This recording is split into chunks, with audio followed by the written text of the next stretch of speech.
Just getting old. Really? Yeah. Last year, my turn in the barrel. Good morning. Welcome to the April 22nd, 2015 Assembly Appropriations Committee hearing. We do not have a quorum, so we'll start off as a subcommittee. Before we start, I want to welcome our newest colleague onto the Assembly Committee, Assembly Member Richard Bloom. So let's give him a warm welcome. With that, the first member is here. Assembly Member Levine, would you like to come forward? At Assembly Member Levine, you have 2 bills on consent and 3 with due pass recommendations. How would you like to start? Well, thank you very much, Mr. Chair. I'll present first on AB 520.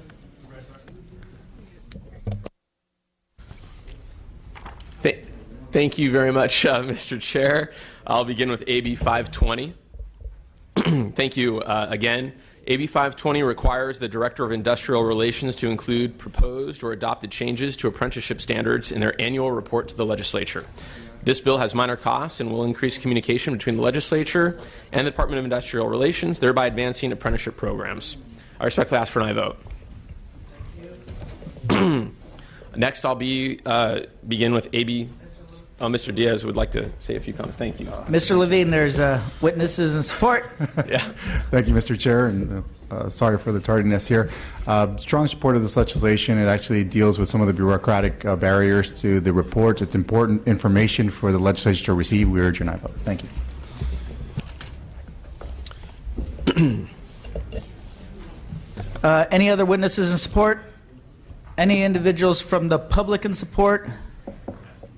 Any witnesses in opposition?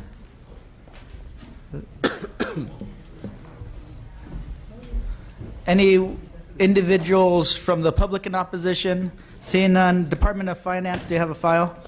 Chris Leaf, Department of Finance. Yes, we estimate minor and absorbable costs. Thank you. Thank you so much. Questions or comments from the committee members? Seeing none, when we get a quorum, we have a quorum. Call the roll. Gomez. Here. Bigelow. Here. Bloom. Bonta. Calderon. Chang. Daly. Eggman. Gallagher. Garcia. Holden. Jones. Here. Quirk. Here. Rendon. Wagner. Here. Weber. Here. Weber. Wood. Move the bill. I need a second. Second. The bill has been moved and second. The bill is out on an A roll call with Republicans not voting. Thank you, Mr. Chair. My next bill is AB 653. This would require the CSU, UC, and community colleges to coordinate their efforts when investing in system-wide technology to prioritize the student success across segments and is the #1 priority. Move the bill. According to the committee's analysis, any cost to the segment would be minor and absorbable. Do you want a second? Second. The bill has been moved and second. Any witnesses in support? Any individuals from the public in support? Witnesses in opposition? Individuals from the public in opposition? Department of Finance? No file. No file. Questions or comments from the committee members? Seeing none, the bill is out on an A roll call. Thank you, Mr. Chair. My next bill is AB 987. This bill clarifies current law by explicitly prohibiting an employer from retaliating against a worker for requesting a reasonable disability or religious accommodation, regardless of whether the accommodation requested was granted. Moved and seconded. Any witnesses in support? Thank you.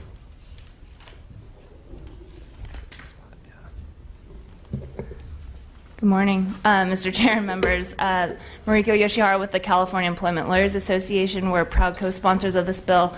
We're simply clarifying existing law should not increase any litigation. We received bipartisan support in our last committee, so we strongly urge your aye vote. Thank you.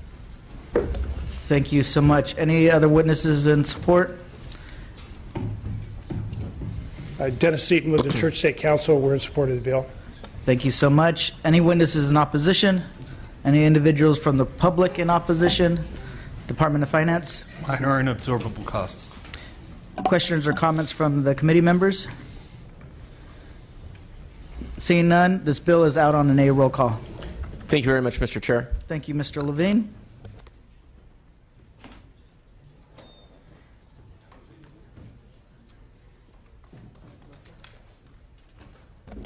Assemblymember Lopez, we're ready for you.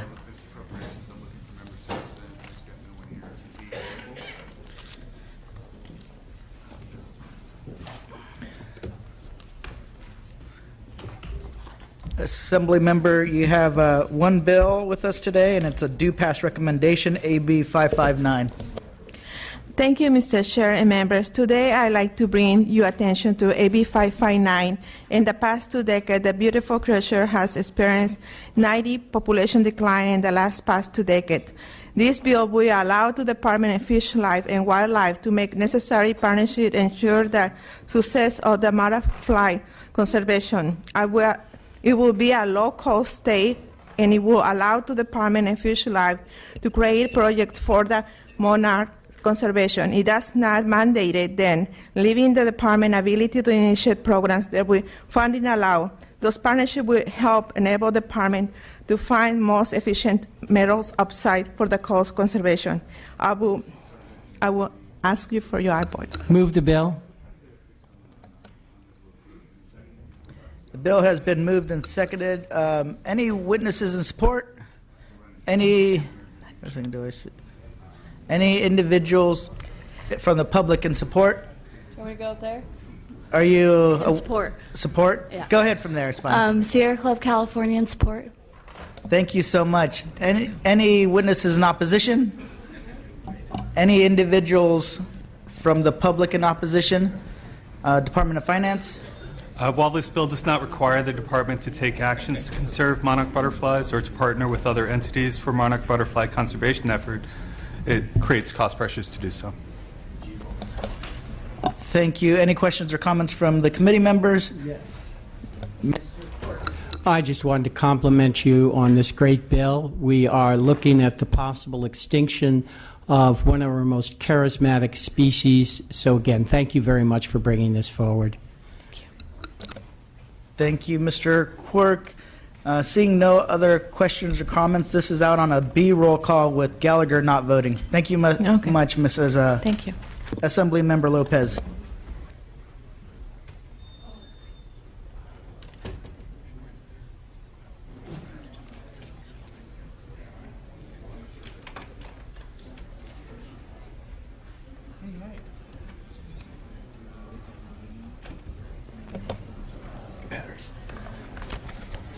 Mr. Patterson, you got here, so you're up. You have a bill on suspense, but we'll allow you to present.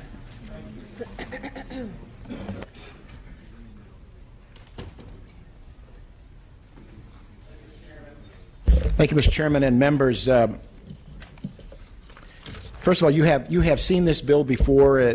Last year, it did pass through the Assembly. I wanted to first thank all of you who were here for the effort. It meant a great deal. We stalled over on the Senate side, but we're working on that. Hope that you would consider this similarly to last year and move the bill. AB 1353 removes an unfair surcharge and ensures equal treatment for blind vendors who service rest areas under the Business Enterprise Program for the Blind. Currently, vending machines on state property are operated by participants of this program. With the increased use of utility metering at safety roadside rest areas, rising power supply costs are threatening to put many blind vendors out of business. Blind vendors operating vending machines at rest stops in California are forced to pay an additional fee on top of the same 6% set-aside that their counterparts at state-owned buildings pay to cover power costs. So I thank the Assembly Appropriations Committee and the entire Assembly, as I mentioned, for this bill unanimously clearing our House last year. I believe with your continued support, and our work with the Senate Appropriations, we can help keep blind vendors operating our rest stop areas. I have here today Jim Howie. He is a blind vendor. He is in support of the bill and will quickly tell you his story. Thank you, Mr. Patterson. Good morning. I'm glad I could be here. Thank you very much. I have been a blind vendor in the state of California for 20 years in August. Right now I'm operating the Hunter Hill Rest Stop at Vallejo on your way to San Francisco. The impact of this bill will, for me, be very severe. Probably if Caltrans is able to enact the meter and full charges of this, I will be out of business. I mean, potentially have to shut down this operation. And I'm there to serve the public, to see that, they get refreshments and enjoy their break and stop from hard driving. And I'm hoping for compassion from all of you that you'll pay a lot of attention to this bill and help pass it. Thank you so much for your time. Mr. Chairman. Thank you, sir. Members, thank you. Appreciate the consideration very, very much. Thank you so much. Any witnesses in opposition? Any individuals from the public any individuals from the public in support? Any individuals in opposition? Seeing none. Department of Finance? No file. Questions or comments from the committee members? Seeing none. Mr. Patterson will definitely take this into due consideration as well as that it passed through last year. Thank you so much. Thank you, Mr. Chairman and members.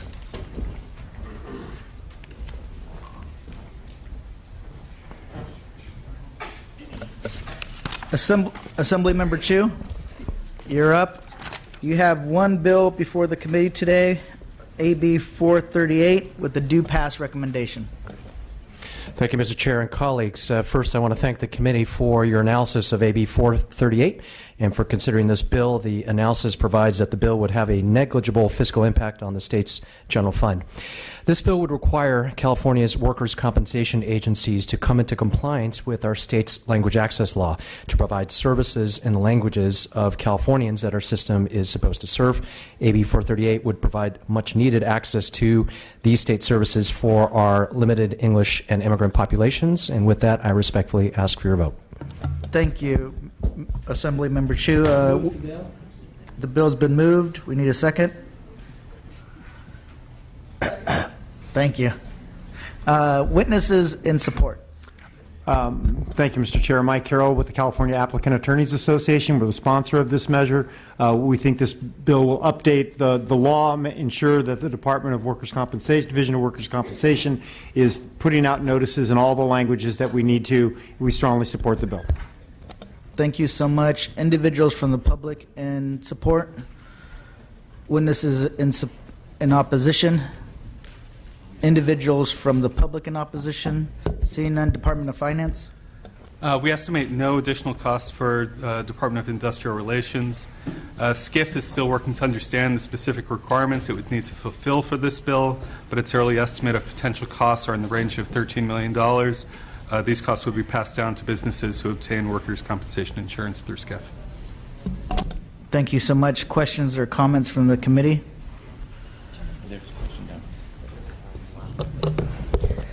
I have a question, or a couple of questions, actually. It says that a substantial number of the public served by the agency that makes up 5% or more. How do you get to the 5%? So it's 5% of the population that's being served by a particular agency. So there are surveys that are done, or just a general sense by an agency of what that looks like. So this does not require every language that is spoken in the state of California to be provided, only what are referred to as sort of major language populations. And that typically would be Spanish, Chinese, oftentimes Vietnamese, Tagalog, and depending on population growth in a particular area, we might see others. And current state law only requires the state to provide Spanish-speaking services? With regards to the Department of Industrial Relations, but not with regards to the State Compensation Insurance Fund. So what we're saying is that these two agencies should come under the broader state language access law, which is the Daimler Aleatory Act, and be in compliance just as every other major state agency that interacts with the public is. All right, thank you. Thanks. Any other questions or comments? Seeing none, this bill is out on a B roll call with Chang voting aye. Thank you. Thank you so much, Mr. Chu.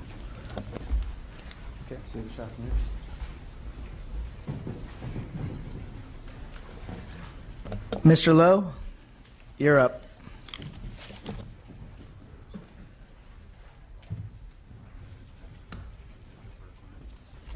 Mr. Lowe, you have one bill on suspense and one bill with a due pass recommendation.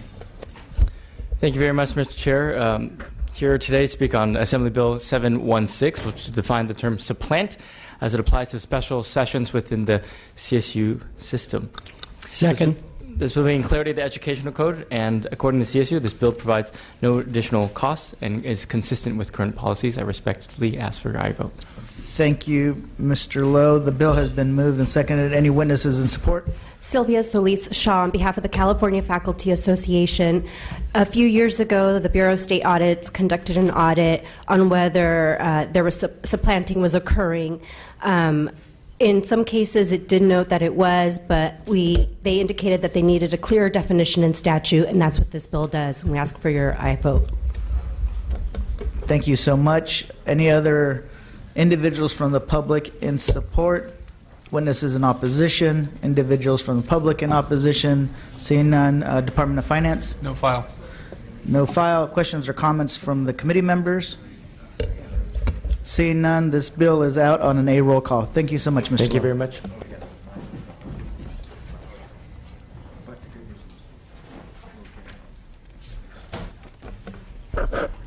Assemblymember Burke, you're up.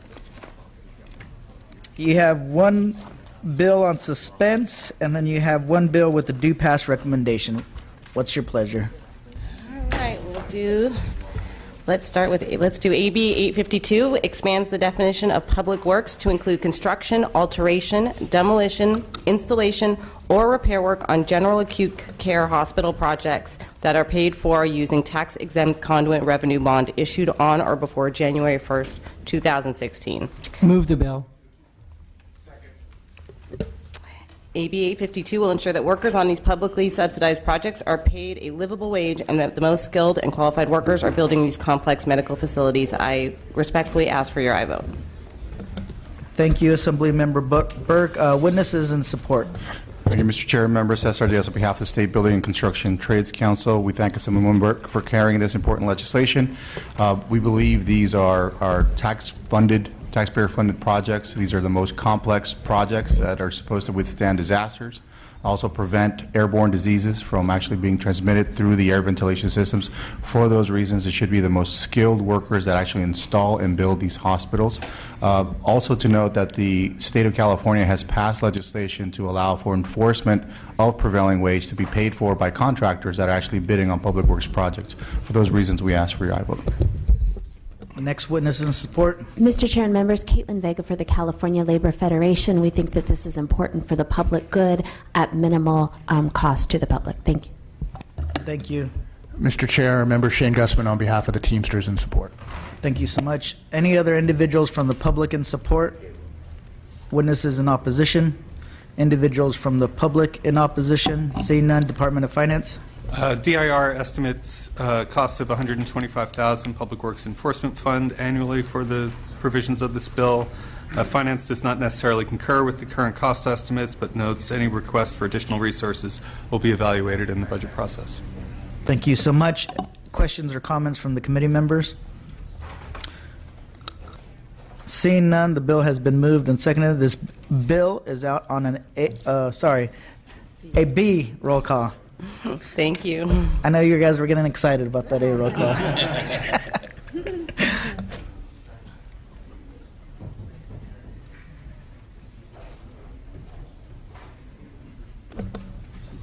Assemblymember Bonilla, if you would like to present, there's no other authors here, so we're ready for you. Okay.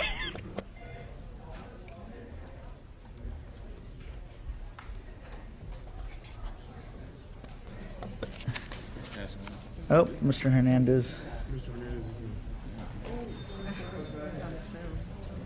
Mr. Hernandez?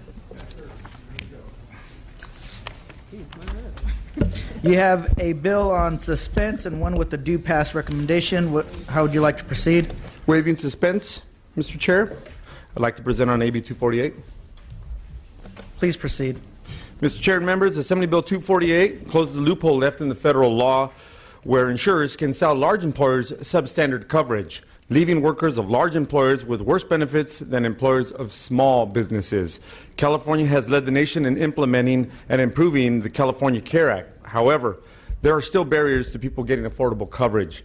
AB 248 protects workers from being offered on-the-job coverage below the minimum value standards. These skinny plans usually do not cover doctor's visits, hospital stays, emergency rooms, prescription drugs, x-rays, hospice, and other preventative care. This bill will help protect Californians from finding themselves with huge medical bills that may lead to large debt when they get sick. A single emergency room visit can cost thousands of dollars and put people in bankruptcy. This bill ensures that large employers are held to the same standard as small employers and individuals. It will protect working families who receive health coverage from their large employer. This bill is sponsored by Health Access California and has minimal fiscal costs. With me here to speak in support of AB 248 is Ms. Beth Capel on behalf of Health Access California and Ms. Sarah Flox on behalf of the California Labor Federation. So at this time, I'd like to ask Ms. Capel to please speak. Beth Capel on behalf of Health Access California. This measure is an important measure to assure that the employees of large employers have at least coverage that is at least 60% minimum value. That's coverage in which the health insurance pays for 60% of the average costs for the care received by employees. Unfortunately, because of a quirk in the federal guidance from the Internal Revenue Service, employees who accept less sub-minimum value coverage are denied access to subsidies through the Covered California. However, they are eligible still for Medi-Cal if they are very low income, and thus this bill should help to save the Medi-Cal program money by assuring that employers offer minimum value coverage. And for that reason, we are pleased to be in support, sponsoring and in support of this measure. Thank you. Thank you, Ms. Capel. Next witness. Mr. Chair, members, Sarah Flox from the California Labor Federation in strong support of this bill. If workers at large employers accept these skinny plans and have an illness or injury, they could be on the hook for hundreds and thousands of dollars in medical debt, leading to medical bankruptcy. This is something that the Affordable Care Act was supposed to do away with. Nobody was supposed to have to go into debt and face bankruptcy because of medical bills. So this is a very important bill to close a loophole in the federal law and at a very minor and absorbable cost to the state. So we support this measure. Thank you. Mr. Chairman, member Shane Gussman on behalf of the Teamsters, the Amalgamated Transit Union, the Machinists, Unite Here, IFPTE, Locals 20 and 21, all in support of this very important bill. Much. Individuals from the public in support. Witnesses in opposition. Individuals from the public in opposition. Department of Finance. The Department of Managed Healthcare and the California Department of Insurance do not anticipate any fiscal impact from the bill. Move the bill. Moved. We need a second.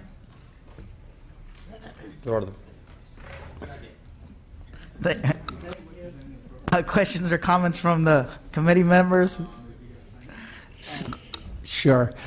Even at 60%, and even with a bill as low as $10,000, that would still leave someone $4,000 to pay. Even the 60% plans are hardly generous. So I very much support your bill. Thank you. Thank you, Assemblyman. Thank you, Mr. Quirk. Seeing no other questions or comments from the committee members, this bill is out on a B roll call.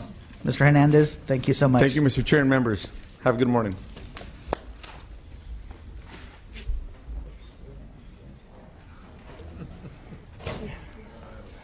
You know.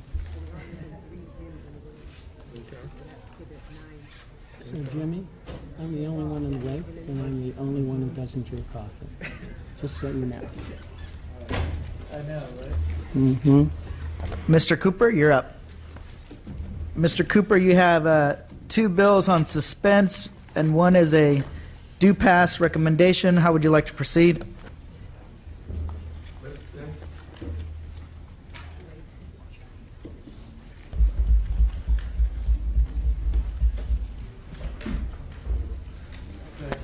Morning, Mr. Chair and members. Under current law, the Police Officer's Bill of Rights and Firefighter's Procedural Bill of Rights only guarantees an employee representation to the subject officer or firefighter. Move the bill. Second. Has been moved. The bill has been moved and seconded, but continue, Mr. I Cooper. respectfully ask for your aye vote. Thank you so much. Witnesses in support of your bill. Mr. Chairman, members, Ryan Sherman on behalf of the Los Angeles County Professional Peace Officers Association, California Fraternal Order of Police, Santa Ana and Long Beach Police Officer Associations, and the Sacramento County Deputy Sheriff's Association were sponsors and in support. Thank you. Thank you so much. Next witness.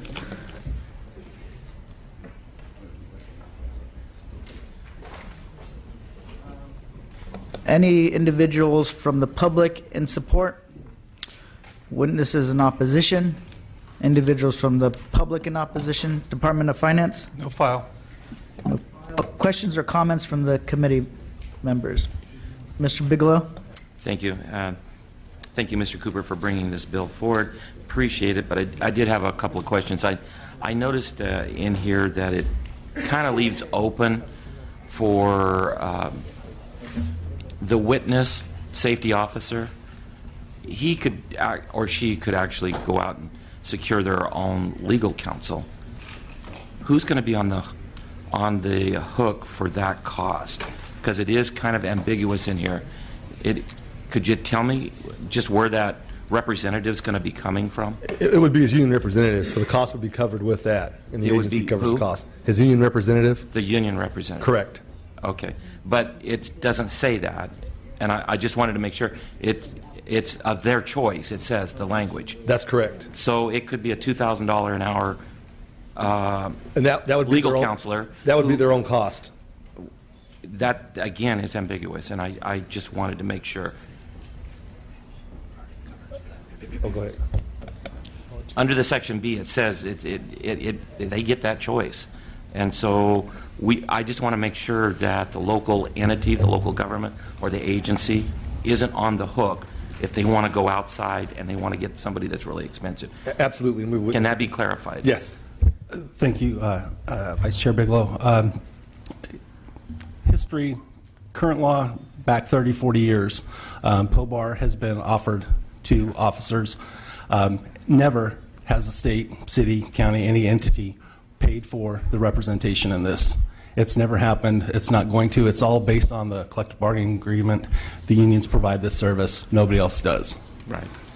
And I appreciate that clarification. When I was reading this, all of a sudden I just triggered on my reading, and it's kind of open and ambiguous. Somebody could do that. So maybe you might want to take, as this bill most likely continues on, maybe you clear that. And I'm willing to adopt your suggestion. Absolutely. Okay. Thank you. Thank you, Mr. Cooper, Mr. Bigelow. Any other questions or comments from the committee members?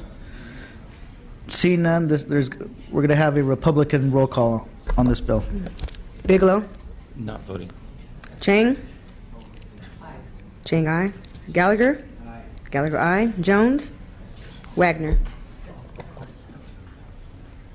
The bill's out. Thank you, Mr. Cooper. I waved it, yeah, when it came up. Ms. Bonilla, you ready?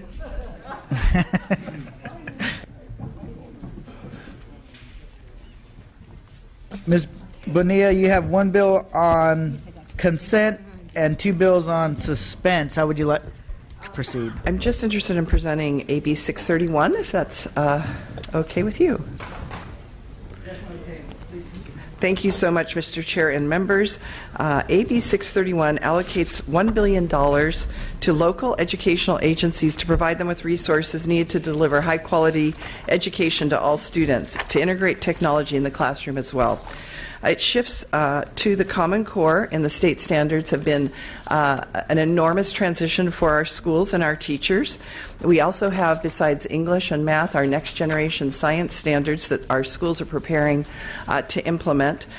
Based on the cost of implementing previous content standards, the Department of Education estimated a Common Core alone would cost $3 billion to successfully implement. However, since the standards were adopted, only $1.25 billion has been dedicated to the implementation of Common Core. This was a very critical first step. It had a huge impact in our schools and upon the morale of all of our educators, but it is not sufficient. This year, in the Governor Brown's budget proposal, he included $1.1 billion investment towards the implementation of Common Core, but also counted the funding to offset mandate reimbursement claims owed to districts. AB 631 builds upon the governor's proposal by providing an additional $1 billion to districts, and this is consistent with the projections from the Legislative Analyst's Office.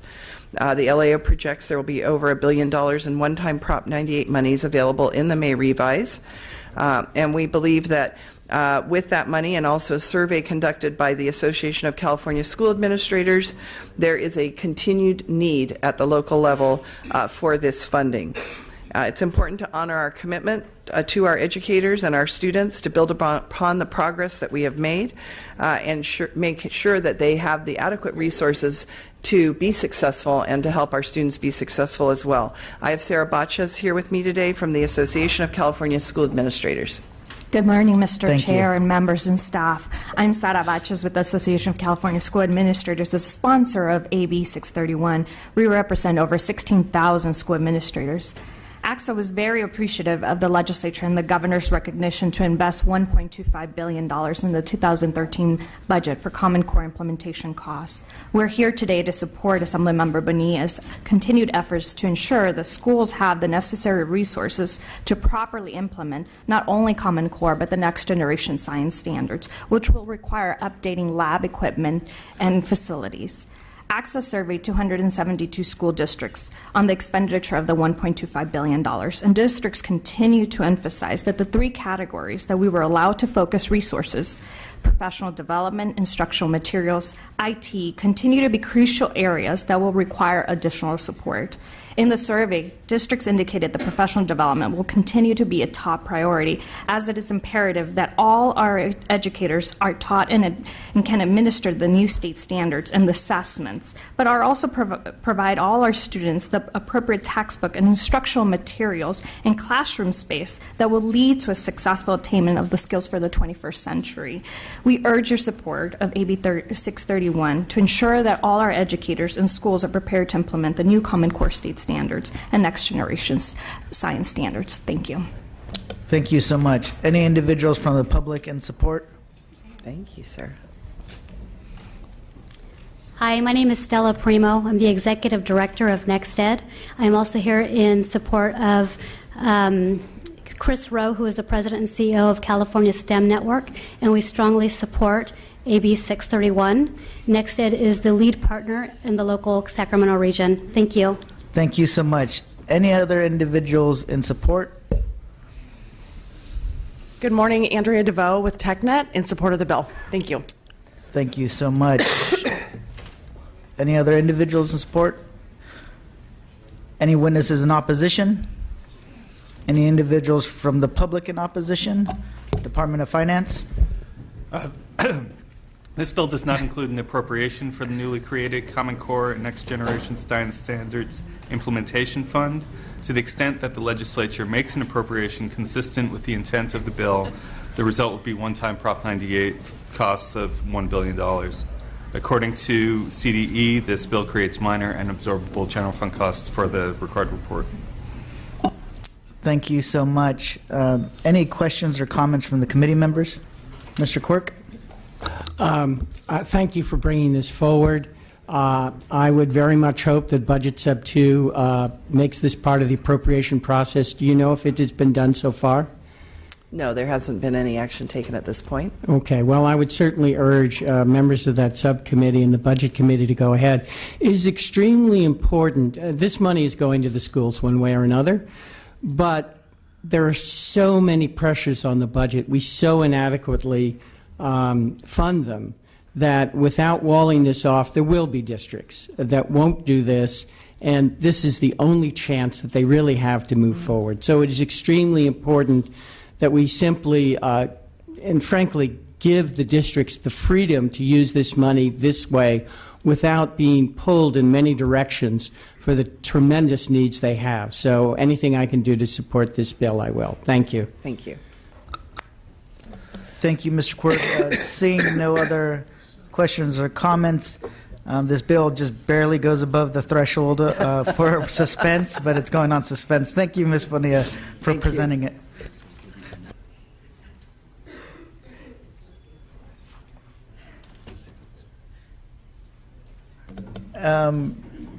Any other authors here? Mr. Holden. Oh, Mr. Holden, are you ready to present?